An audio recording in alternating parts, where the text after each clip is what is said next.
Alright, so this is where I left you guys last Saturday with this active learning exercise. So if you haven't done this already, go ahead and do it right now before we progress further. So um, for this exercise, you are asked to calculate the nominal GDP in 2011, compute the real GDP in 2012, and compute the GDP deflator in 2013. So if you haven't done that yet, go ahead and pause the video, do those things before we look at the answers. All right, so to compute nominal GDP in 2011, we're just going to multiply the price of a good times the quantity that was sold in that year, and do that for both the goods or all of the goods. In this case, there's only two, so price times quantity for each good in 2011, and then add those together. Okay, so $30 times 900 of good A was consumed and sold. So the dollar value of that is 30 times 900, right? Which would be, let's see, 27,000. Okay, so $27,000 worth of good A was sold. $19,200 worth of good B was sold, right? That's 100 times 192. And then you add those values together and you get $46,200. Okay, so that's the nominal GDP in 2011. Now, because it's the base year, 2011 is the base year, that's also the real GDP in 2011. Remember, they're the same in the base year. Next, you're asked to compute real GDP in 2012, and since we're using 2011 as the base year, we're going to use prices from 2011, but quantities from 2012. So do the same thing, but prices from the base year times quantities from the year that we're calculating real GDP for. And there you go. $50,000 was real GDP in 2012. So we saw some economic growth, in other words, from 2011 to 2012. All right, and then the last thing you want to do is calculate the GDP deflator for 2013. So in order to do that, you're going to have to calculate nominal GDP and real GDP in 2013. So we'll start by calculating nominal GDP. So prices in 2013 times quantities in 2013, add them up. Nominal GDP was 58,300. To calculate real GDP, we need to use the prices from the base year, so $30 and $100. Find those products and add them together to get $52,000 of real GDP. And now that you have those, the next step is, and the last step is just to find the ratio of nominal GDP to real GDP, and then multiply it by 100, which in this case is 112.1.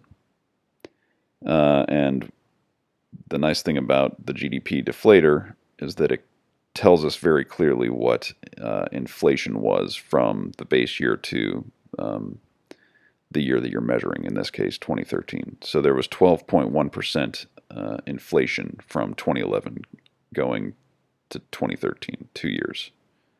So about roughly 6% inflation annually per year. Okay, cool.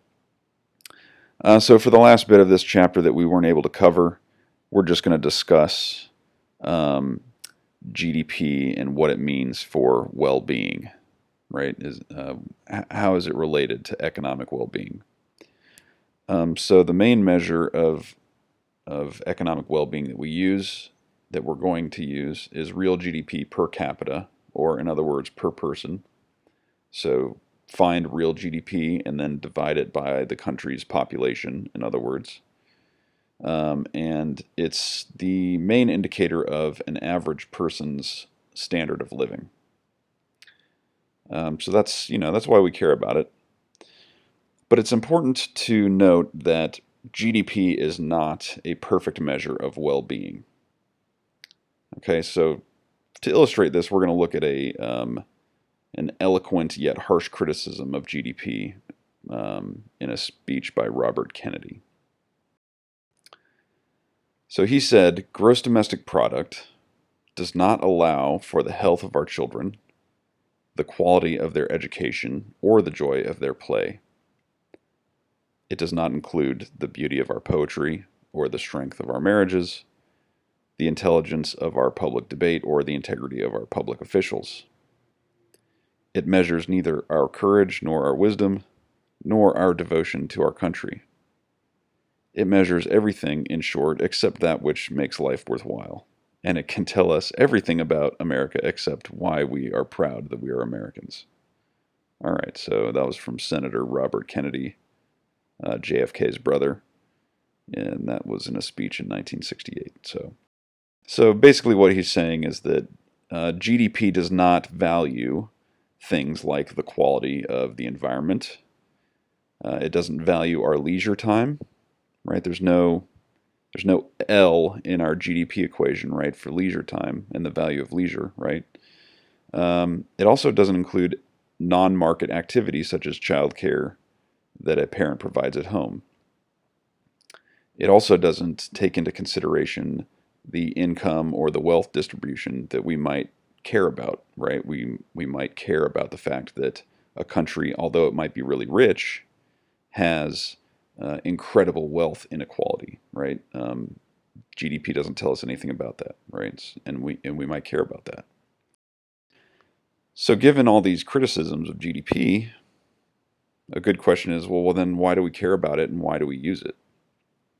And the main reason is because GDP is generally highly correlated with things that we do care about, like schools, the quality of schools, and the quality of the environment, and the quality of our healthcare, for example, right? So having a large GDP enables a country to afford these things. So they are positively correlated. And in addition to that, many indicators of the quality of life are also positively correlated with GDP. So just to see that, here's life expectancy measured against real GDP. And we can see that for the most part, countries that have higher GDPs have longer life expectancies. Whereas countries like Nigeria, where they're very poor, they have a very low life expectancy of only 52 years old. Whereas in the United States, where we have almost $44,000 of GDP per person, we're living closer to 80 years in terms of our life expectancy. Okay, and so that you see the positive relationship there. Looks like there might be some outliers. Mexico has a pretty long life expectancy, but they are much poorer compared to the United States. But for the most part, there is a pretty clear positive relationship there.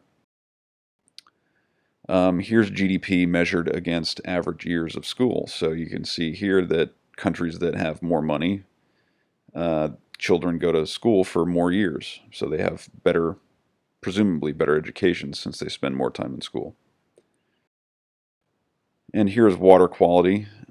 So not as clear that there's a positive relationship, but it's there. But we do have some outliers like Indonesia, where they have a high quality of water but low real GDP per person.